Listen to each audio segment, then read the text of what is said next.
আসসালামু আলাইকুম প্রিয় দেশবাসী, আমি তারেক রহমানের স্ত্রী জুবাইদা রহমান। আপনারা সকলে আগামী নির্বাচনে ধানের শীষের জন্য কাজ করবেন। বলো তো এবার নির্বাচনে কে জিতবে?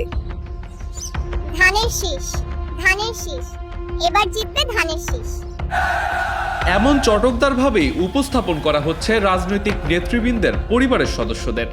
এআই এর যুগে এই প্রযুক্তি সম্পর্কে অসচেতন বহু মানুষই বিভ্রান্ত হচ্ছেন এমন সব কন্টেন্ট দেখে। এমনকি কিছু ভিডিওতে দেওয়া হচ্ছে আর্থিক সহযোগিতার প্রলোভনও। আমি তারেক রহমানের মেয়ে জেইমা রহমান। আমার জন্মদিন উপলক্ষে সবাইকে 20,000 টাকা করে দেয়া হবে। টাকা পেতে হল ভিডিওতে ফলো দিতে হবে, লাইক দিতে হবে এবং শেয়ার করতে হবে।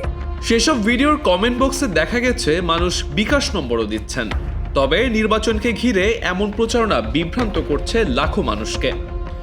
নির্বাচনী হাওয়ায় এআই এর প্রভাব যে নেতিবাচক হতে পারে সে বিষয়ে আগেই সতর্ক করেছিল ইসি। এই ইলেকশনে এই অ্যাবিউজ অফ এআই এটা একটা আমাদের জন্য বড় চ্যালেঞ্জ হিসেবে দেখা দিয়েছে। আমরা seriously we are working on it. দেশি বিদেশি বিশেষজ্ঞদের নিয়ে কাজ করছি কিভাবে এটা অ্যাড্রেস করা যায়। এখন দেখা যাচ্ছে যে বিভিন্ন উন্নত দেশেও এই ধরনের থ্রেট আছে। তবে এআই এর এমন ব্যবহার ঠেকানোর জন্য সাইবার স্পেসে তেমন কোনো পদক্ষেপ নেই। এছাড়া ফেসবুক কর্তৃপক্ষ এআই নির্মিত ভিডিওতে যে লেবেল যোগ করে তাও চোখে পড়েনি। কিছু ফ্যাক্ট চেকিং ওয়েবসাইট ছাড়া বিষয়টির ভয়াবহতা নিয়েও কথা বলছেন না তেমন কেউই। এছাড়া বিভিন্ন রাজনৈতিক নেতা বা তাদের পরিবারের সদস্যদের নামে বিভিন্ন ফেসবুক গ্রুপ খুলে সেগুলোতেও ছড়ানো হচ্ছে এআই নির্মিত বিভিন্ন কন্টেন্ট, যা বিভ্রান্ত করছে ভোটারদের। তবে এআই নিয়ে যেসব বিষয়ে বিভ্রান্তি ছড়াচ্ছে সেগুলো নিয়ে রাজনৈতিক দলগুলো অনেকটাই নীরব।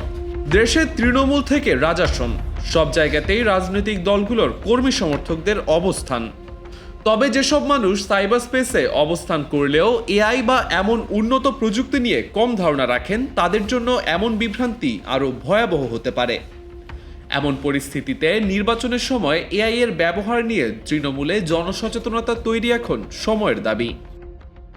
শেখ সাদি, মানবজমিন।